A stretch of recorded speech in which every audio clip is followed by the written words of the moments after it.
Ever wonder who walked this land we call the Suncoast before we did? And who started the ball rolling to create the wonderful community we live in today? ABC 7's Linda Carson introduces us to some of those people in a place we call home. Linda? The Fogarty brothers helped create Bradenton as we know it today. They arrived in a wilderness and created a thriving community. Fogartyville has long been absorbed into West Bradenton, but it still bears the imprint of those first settlers.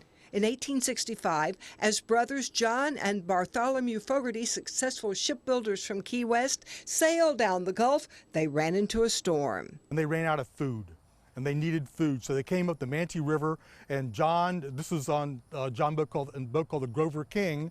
And John looked around, and being a boat builder, he saw all the live oak, the cypress and cedars that are still around here now, and thought it'd be a good place to settle and start building boats. The next year, 3 Fogarty brothers came back and claimed the land under the Armed Occupation Act of 1842. Which states if you clear and maintain 5 acres for 5 years, you get 165 acres. The 3 acreages combined was the basis of Fogartyville. The oldest brother, John, started a boat building business.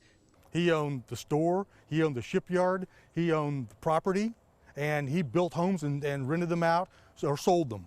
Business was booming for the Fogartys. They were building boats and shipping all around the Caribbean, up to the Atlantic coast, up into New England, all up into there, carrying produce, carrying goods, machinery, whatever they could. This was the first church in Fogartyville. This is called the St. Luke's Chapel. It was built in 1885. This corner, the original 20-foot of this corner is it. This is the original dentile work and the columns and everything. Fogartyville's second church, the Sacred Heart Catholic Church, also still stands. Both churches are now private homes.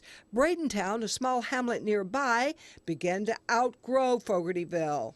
At that time, Fogartyville was dying out because they were shipbuilders, and with the railroad coming in and traffic easing up off the water, boats weren't so much in demand, and therefore they were kind of out of work. Fogartyville is gone now, but Lewis Park is a reminder of its glory days. Which was actually Toll Fogarty's homestead that his daughters neglected to pay taxes on. And so the city of Bradenton took it over during the Depression for back taxes. Bob Pitt, also a shipbuilder, has lived in Fogartyville for 38 years. He says it is a great place to call home.